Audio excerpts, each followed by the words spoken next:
안녕하세요, 청취자 여러분. 지난 한 주, 2025년 34주차 주식시장 말이죠. 참 흥미로운 움직임이 많았습니다. 그쵸? 네, 맞아요. 유독 좀 눈에 띄게 오른 종목들이 있었죠. 네, 맞아요. 그래서 그 이유가 다들 궁금하실 텐데요. 오늘 저희가 여러분께서 제공해 주신 자료, 25년 34주차 주간 급등 종목 분석, 이걸 보면서 그 속사정을 한번 깊숙이 파헤쳐 보겠습니다. 좋습니다. 저희 분석은요, 기준이 좀 있어요. 주간 등락률 20% 이상, 그리고 일일 거래대금 1,000억 원 이상. 네, 그 기준을 넘는 종목들이죠. 네, 맞습니다. 참고로 키움증권 기준이고 데이터는 출처에 따라 좀 다를 수 있습니다. 이런 상위 종목들을 주로 봤는데요. 저희 목표는 단순히 이 종목 올랐다, 이게 아니고요. 그렇죠. 왜 올랐는지, 그 배경에 어떤 이야기가 숨어 있는지 이걸 알아보는 겁니다. 자, 그럼 이제 본격적으로 시작해 볼까요? 네, 좋습니다. 단순히 가격 그래프만 보는 게 아니고요. 각 종목이 왜 그렇게 급등했는지, 그 뒤에 숨어있는 핵심 동력이 뭔지, 그리고 또 그게 혹시 더 큰 시장의 흐름이나 어떤 변화를 보여주는 건 아닌지, 이런 걸 같이 한번 살펴보는 거죠. 네, 의미를 좀 곱씹어보는 시간 좋습니다. 네, 정보를 그냥 나열하는 게 아니라요. 자, 첫 번째 주자 IMBC입니다. 와, 이거 주간 종가 기준으로 무려 24.36%나 상승했어요. 엄청나죠? 데이터를 보니까 특히 금요일 하루에만 24% 넘게 폭등했던데 이건 정말 이례적인 움직임 아닌가요? 네, 맞습니다. 아주 강력한 상승이었죠. 그리고 전주 대비 거래 대금이 무려 96배나 증가했다고 하니까 와, 시장 관심이 얼마나 뜨거웠는지 알 것 같아요. 네, 그만큼 돈이 몰렸다는 거죠. 좀 더 자세히 보면 주간 고가는 플러스 30.08%까지 갔었고 저가는 마이너스 3% 정도 수준이었네요. 총 거래 대금은 1,733억 원, 거래량 4,371만 주. 월요일부터 목요일까지는 그냥 오르락내리락 했는데 금요일에 이 폭발, 이게 결정적이었네요. 바로 그겁니다. 도대체 금요일에 무슨 일이 있었던 걸까요? 네, 바로 그 지점이 이제 핵심인데요. 자료를 보면 그 금요일 급등 배경에 아주 구체적인 뉴스가 있었습니다. 아, 뉴스요? 네, 최대 주주가 MBC잖아요. 그쵸? 이 MBC하고 중국의 대표 미디어 그룹 중 하나예요. 후난 미디어 그룹. 그 산하에 샤오망이라는 기업이 있는데 여기서 MBC 라디오 프로그램 아이돌 라디오 있잖아요. 아, 네네, 아이돌 라디오. 네, 그거를 중국에 같이 진출시키기로 했다. 이런 소식이 전해진 거예요. 아, 중국 진출. 네, 이게 마침 또 미디어 테마 전반적으로 분위기가 좀 괜찮았거든요. 그 상승 분위기랑 맞물리면서 아주 강력한 모멘텀이 된 거죠. 그렇군요. 여기서 이제 중요하게 봐야 할 맥락이 바로 한알령입니다. 혹시 기억하시는지 모르겠는데. 아, 한알령. 네네, 있었죠. 네, 2016년에 그 사드 배치 문제 터지고 나서 중국에서 우리 한국 콘텐츠에 대해서 약간 비공식적인 제한 조치 같은 게 있었잖아요. 네, 맞아요. 그걸 보통 이제 한알령이라고 부르는데 이번 아이돌 라디오 중국 진출 소식이 어쩌면 이 한알령이 좀 완화될 수도 있겠다. 이런 기대감을 시장에 확 불어넣은 겁니다. 아, 그러니까 6년 넘게 좀 닫혀있던 그 중국 시장 문이 다시 열릴 수도 있다. 이런 기대감이군요. 그렇죠. 거대한 중국 시장으로 우리 콘텐츠가 다시 나갈 수 있다. 이런 기대가 주가에 아주 강하게 반영된 거죠. 핵심 키워드는 단연코 해시태그 한알령입니다. 아하, 아이돌 라디오라는 특정 프로그램 진출이 그냥 하나의 계약이 아니라 와, 중국 시장 재개방 신호탄 이렇게 해석될 수 있다는 거네요. 네, 시장은 그렇게 받아들인 경향이 있죠. 근데 이런 기대감이 IMBC에만 딱 국한된 걸까요? 아니면 혹시 다른 미디어나 엔터 주식들 이런 데도 비슷한 움직임 같은 게 좀 있었나요? 아, 네, 좋은 질문이십니다. 사실 이런 기대감은 보통 특정 종목에만 머무르진 않죠. 관련 섹터 전반으로 좀 퍼지는 경향이 있는데요. 이번에도 보면 미디어 관련주들이 좀 같이 오르는 모습을 일부 보이긴 했습니다. 아, 그랬군요. 네, 다만 이제 IMBC 같은 경우는 최대 주주인 MBC랑 직접 관련된 아주 구체적인 뉴스였기 때문에 상승폭이 특히 더 컸다. 이렇게 볼 수 있겠죠. 그렇겠네요. 직접적이니까. 네. 근데 이런 기대감에는 항상 또 리스크도 따라 붙습니다. 아시다시피 국제관계나 정책 방향이라는 게 언제든 바뀔 수 있으니까요. 맞아요. 변수가 많죠. 그렇죠. 그래서 이게 정말 지속적인 흐름으로 이어질지는 앞으로 나오는 후속 뉴스라든지 아니면 실제 컨텐츠가 어떻게 유통되는지 또 양국 간의 외교 분위기는 어떤지 이런 것들을 계속 좀 지켜봐야 합니다. 단순 기대감인지 아니면 진짜 변화의 시작인지는 좀 더 지켜봐야 한다. 네, 맞습니다. 신중하게 봐야죠. 알겠습니다. 외교 정책 변수가 얽혀 있으니 신중한 접근이 필요하다는 말씀. 자, 그럼 이제 미디어 테마에서 이번엔 완전히 다른 분야로 가보죠. 먹는 이야기입니다. 아, 먹는 거요? 좋죠. 네, 바로 우양인데요. 이 종목도 주간 종가 기준으로 보면 23.9%. 와, 이것도 아주 높게 올랐어요. 네, 우양도 만만치 않았죠. 우양 데이터를 보면 주간 고가는 플러스 34.54%까지 올랐었고 저가는 마이너스 4.19%였습니다. 전주 대비 거래 대금은 한 2배 정도 증가해서 3,376억 원, 거래량은 6,270만 주. 이것도 거래가 꽤 됐네요. 네, IMBC처럼 막 96배? 이런 폭발적인 건 아니지만 그래도 꾸준히 시장에 관심을 받았다는 증거겠죠. 특히 수요일에 14.23% 오른 게 주간 상승률에 영향을 많이 줬네요. 이건 왜 이렇게 주목받았을까요? 우양 상승 배경은 정말 흥미롭습니다. 자료 보니까 최근에 K-팝 데몬 헌터스라는 콘텐츠가 있나 봐요. 이게 인기를 끌면서 그 영상에 나온 김밥, 특히 냉동 김밥이요. 냉동 김밥이요? 네, 그게 갑자기 글로벌하게 인기가 다시 확 올라갔다는 점이 작용했습니다. 미국 같은 해외에서 냉동김밥 막 품절되고 난리 났다는 소식 들으셨죠? 아, 네네. 뉴스에서 봤어요. 네, 그런 K푸드 열풍이 계속되고 있다는 인식이 퍼지면서 우양이 이제 냉동김밥 관련주, 그러니까 소위 김밥 테마주로 묶이면서 확 오른 거죠. 와, 김밥 테마주 세상에. 재밌죠? 이게 K컬처 콘텐츠 성공이 단순히 그냥 영상 보고 끝나는 게 아니라 실제 식품 산업의 특정 아이템, 여기서는 진짜 의뢰의 품목인 냉동김밥에 대한 폭발적인 수요로 이어진다는 거예요. 네, 그렇죠. 그리고 그 수요가 관련 기업 주가에 이렇게 직접적으로 또 빠르게 영향을 미친다는 거죠. 핵심 키워드는 해시태그 김밥, 해시태그 K팝, 해시태그 데몬, 해시태그 헌터스 이렇게 되겠네요. 이야. 예전에 혹시 기억나세요? 허니버터 칩 나왔을 때 막 과자 관련주들 들썩였던 거? 아, 네네. 맞아요. 비슷하네요, 진짜. 네, 약간 그런 맥락인데 스케일은 뭐 훨씬 글로벌해진 거죠. 와, 냉동김밥이 이렇게 글로벌 스타가 될 줄이야. 누가 알았겠어요. 진짜. K 콘텐츠 힘이 대단하네요. 그러니까요. 근데 이런 식품 트렌드는 사실 유행이 좀 빠르잖아요. 맞아요. 그게 좀 그렇죠. 이런 K푸드 열풍, 특히 냉동김밥 인기가 과연 계속 갈 수 있을까요?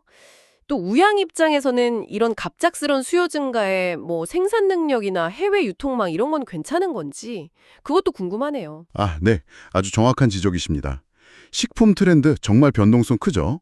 오늘 막 열광해도 내일은 또 시들해질 수 있거든요. 그렇죠. 그래서 이 김밥 열풍이 그냥 반짝 유행일지 아니면 정말 스테디셀러로 자리를 잡을지는 좀 더 봐야 합니다. 우양도 물론 이런 기회를 잡으려고 애쓰겠지만 지속적으로 성장하려면 그냥 유행에만 기댈 수는 없겠죠.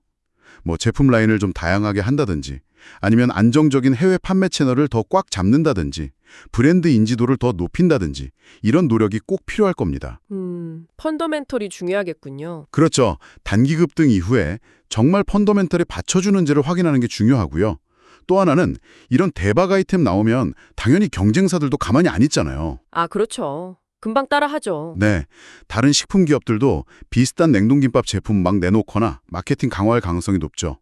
우양이 이 경쟁 속에서 어떻게 좀 차별화하고 시장 점유율을 지키거나 더 늘릴 수 있을지 이게 관건이 될 겁니다. 그렇군요. 역시 반짝 유행을 넘어서려면 기업 자체의 경쟁력이 정말 중요하겠네요. 자, 이제 마지막 종목으로 가보겠습니다. 이번에는 국가 정상 간의 만남, 그러니까 외교 이벤트랑 관련된 종목입니다. 아, 정상회담 관련주인가요? 네, 바로 1승인데요. 주간 종가 기준으로 21.19% 상승했습니다. 이것도 꽤 올랐네요. 네, 1승의 주간 움직임 보면 고가는 플러스 27.98%, 저가는 마이너스 2.88%였고요. 거래 대금은 3,656억 원, 거래량 6,511만 주로 전주 대비 8배나 늘었어요. 와, 이것도 관심이 뜨거웠네요. 네, 이 종목도 시장 관심이 아주 컸다는 뜻이죠. 특히 주 초반, 월요일에 한 6% 오르고 또 주 후반 금요일에 10% 넘게 오르면서 상승세를 이끌었습니다. 정상회담 기대감이 어떻게 이 종목 주가를 끌어올린 걸까요? 1승, 이게 어떤 회사죠? 1승은 배 만드는 거 말고요. 배 안에 들어가는 거. 선박 내부 배관이나 뭐 공기 조화 장치 같은 거 있잖아요. 아, 네네. 부품 같은 거. 네, 그런 선박 구성 부분품 만드는 소위 조선기자재 업체입니다. 이 종목 급등 배경에는 말씀하신 대로 한미 정상회담에 대한 기대감이 딱 자리 잡고 있어요. 네. 특히 이번 정상회담에 경제사절단으로 가는데 거기에 조선, 반도체, 원전, 우리나라 핵심 산업 분야 주요 기업 총수들이 대거 간다. 이런 소식이 전해졌잖아요. 맞아요. 그러면서 이제 관련 산업에 대해서 정부가 좀 밀어주지 않을까? 혹은 뭐 새로운 사업 기회가 생기지 않을까? 이런 기대감이 확 커진 거죠. 1승은 그중에서 조선 기자재 테마로 묶이면서 주가가 오른 걸로 보입니다. 아, 그러니까 정상회담이라는 큰 그림 아래서 조선업이라는 특정 산업 분야, 그리고 그 안에 있는 이런 부품 회사까지 기대감이 쭉쭉 퍼져나가는 뭐 그런 모습이군요. 네, 맞습니다. 국가 간 정상회담이라는 거시적인 외교 이벤트가 특정 산업, 여기서는 조선업 전반에 대해서 좀 긍정적인 전망을 갖게 하고 그게 또 관련 부품 회사들 주가에까지 영향을 미치는 그런 연쇄 효과가 나타난 겁니다. 단순히 그냥 두 정상이 만난다 이것 자체보다도 그 만남에 누가 같이 가느냐, 그 경제사절단 구성과 그들이 대표하는 산업 분야가 시장 기대감을 자극한 핵심 요인이 된 거죠. 관련 키워드는 해시태그 반도체, 해시태그 조선, 해시태그 원전 이렇게 정리할 수 있겠네요. 네, 기대감이 낙수효과처럼 퍼져나가는 모습이네요. 근데 이런 기대감이라는 게 사실 좀 추상적일 수도 있잖아요. 그렇죠. 정상회담 딱 끝나고 바로 뭐 특정 조선 기자재 업체의 계약 이렇게 나오는 건 드물 텐데 이런 기대감이 진짜 실질적인 성과로 이어질지 알려면 뭘 좀 봐야 할까요? 맞습니다. 정상회담이나 뭐 정책 발표에 따른 기대감은 때로는 좀 실체보다 앞서가는 경우가 많죠. 그래서 소문에 사서 뉴스에 팔어라 뭐 이런 말도 있잖아요. 네네, 그렇죠. 중요한 건 이런 이벤트 이후에 실제로 어떤 후속 조치들이 나오는지를 확인하는 겁니다. 예를 들면 정상회담 끝나고 나서 진짜로 관련 산업 분야에 대한 구체적인 정책 지원 방안이 발표되는지, 아, 구체적인 내용. 네, 혹은 그 경제사절단 갔던 기업들끼리 뭐 실질적인 사업 협력, 예를 들어 MOU 체결 소식 같은 게 들려오는지 이런 걸 좀 면밀히 봐야 합니다. 단순히 기대감만으로 오른 주가는 실질적인 성과가 안 따라주면 다시 제자리로 돌아갈 가능성도 있거든요. 그렇죠. 그래서 이벤트의 단기적인 영향력과는 별개로 해당 산업이랑 기업의 펀더멘털을 계속 체크하는 게 중요합니다. 알겠습니다. 결국 기대감은 시작이고 실제 결과가 나오는지가 중요하다는 말씀이네요. 자, 오늘 이렇게 세 종목 살펴봤습니다.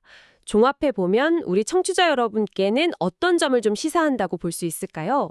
IMBC의 중국 시장 기대감, 우양의 K컬처 기반 소비 트렌드, 그리고 일싱의 한미 정상회담이라는 지정학적, 경제적 이벤트 기대감까지 와, 정말 각기 다른 힘들이 주가를 움직였네요. 그렇습니다.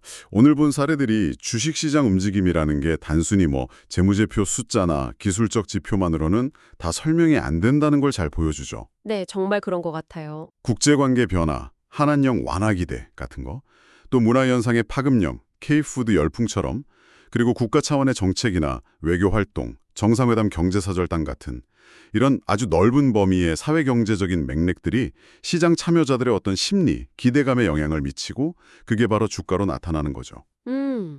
시장이 정말 우리 사회의 다양한 이야기와 기대를 담는 거울 같네요. 네, 딱 그런 비유가 맞는 것 같습니다.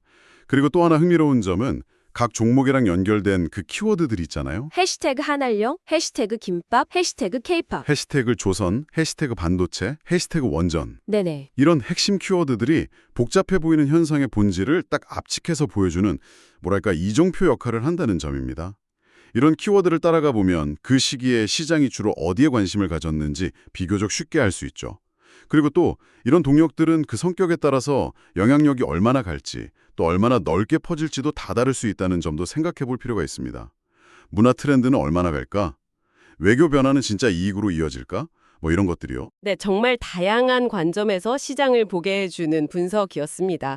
근데 이렇게 막 흥미로운 분석 듣다 보면 혹시 투자를 생각하시는 분들도 계실 것 같은데요. 아, 네. 그럴 수 있죠. 저희가 항상 강조하는 부분이지만 잠시 짚고 넘어가야 할 중요한 점이 있습니다. 네, 맞습니다. 아주 중요한 부분이죠.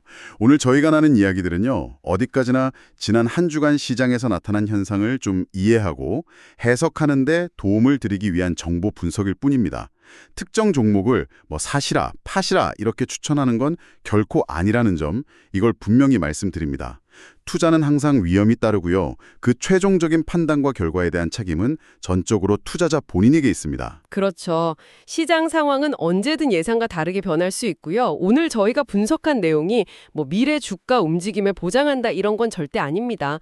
따라서 실제 투자를 생각하신다면 오늘 저희가 다룬 내용 말고도 더 많은 정보를 직접 꼭 찾아보시고 기업의 재무 상태나 성장 전망 같은 기본적인 것들에 대해서 깊이 있는 분석을 스스로 해보시거나 네, 그게 중요하죠. 네, 필요하다면 자격을 갖춘 금융 전문가의 도움을 받으시는 게 현명한 접근 방법입니다. 그리고 저희가 분석 기초로 삼은 데이터 역시 신뢰할 수 있는 출처, 키움증권에서 받은 거긴 하지만 데이터 집계 과정에서 오류가 있을 수도 있고 또 기준 시점이 다를 수도 있어서 완벽한 정확성이나 완전성을 보장하기는 어렵다는 점도 참고해 주시면 좋겠습니다. 자, 이렇게 2025년 34주차 시장을 뜨겁게 달궜던 상위 3개 종목 IMBC 우양 1승의 급등 배경을 다각도로 파헤쳐 봤습니다. 미디어 컨텐츠의 해빙 무드 기대감부터 냉동김밥이라는 정말 의외의 아이템 열풍, 그리고 정상회담이라는 큰 정치 이벤트까지 정말 다채로운 이야기들이 주식시장을 수놓았던 한 주였네요. 그렇습니다. 오늘 이야기 나눈 것처럼 단기적인 주가 급등 뒤에는 정말 다양한 촉매제들이 존재하죠. 미디어, 외교, 문화적 파급력, 산업정책 기대감 같은 흥미로운 동력들이었는데요. 하지만 이런 동력들이 과연 얼마나 지속될까에 대해서는 항상 물음표가 따라붙을 수밖에 없습니다. 여기서 마지막으로 한 가지 질문을 던져보고 싶습니다. 네, 어떤 질문이신가요? 프로보케이티브 덧. 오늘 우리가 살펴본 이런 다양한 단기 급등 동력들, 예를 들어 특정 국가와의 관계 개선 기대감이라든지 뭐 일시적인 문화 트렌드, 아니면 특정 정치 이벤트 같은 것들 말이죠. 이런 것들 중에서요. 단순히 그냥 반짝 상승에 그치지 않고 앞으로 우리 주식시장 전반에 걸쳐서 보다 지속적이고 근본적인 영향을 미칠 수 있는 그런 진정한 메가 트렌드는 과연 무엇일까요? 예를 들어 K컬처 확산이 정말 일시적 유행을 넘어서 우리 산업구조의 체질 자체를 바꾸는 그런 힘이 될 잠재력이 있다고 보시는지, 아니면 뭐 지정학적 변화나 또 다른 기술 혁신 같은 것들 중에서 어떤 것이 장기적인 투자 지형을 바꿀 핵심 동력이 될 거라고 생각하시는지, 청취자 여러분 각자의 어떤 깊은 고민과 통찰을 한번 나눠보시면 어떨까 싶습니다. 와, 아주 크고 의미 있는 질문이네요. 생각해 볼 거리를 던져주셨습니다. 다음번 더 깊이 있는 분석으로 돌아올 때까지 시장의 다양한 신호와 이야기에 계속해서 귀 기울여 주실 바랍니다. 오늘 함께해 주셔서 감사합니다. 네, 감사합니다.